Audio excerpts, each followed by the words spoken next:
I'm Kathy Fettke, co-CEO of Real Wealth Network, and I'm actually born and raised in Menlo Park, but I live in Southern California now. My company is Real Wealth Network. I'm the co-CEO with my husband, Rich, and we have over 40,000 members now that we're helping to educate on how to invest in real estate and actually make money in it. Well, about 15 years ago, I had a radio show and I wanted a sponsor. I had just found out that my husband had been diagnosed with melanoma and told he had 6 months to live.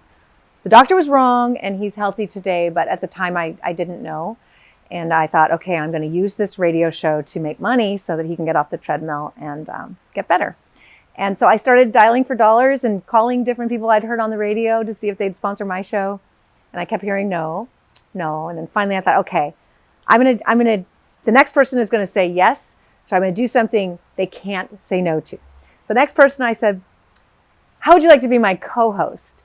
And that person happened to be Gary Masseri. And he said, yes. So I went and met with him, I think that day or the next day. And I thought, oh, how in the world am I going to pull this off and have a co-host talk about mortgages? Because he was a mortgage broker at the time. But what I didn't know about Gary is that he had a much bigger vision than that. And he said, no, I want to teach people how to build wealth through leverage, the power of leverage and mortgages. So we started to just interview his clients and find out what they were doing. They were borrowing money to flip homes. They were borrowing money to buy their first home with very little money down or no money down. I learned all about tax breaks. If you lived in the house for 2 years, maybe rented it for 3, you could still sell it and get enormous tax breaks. So I learned about fixing credit.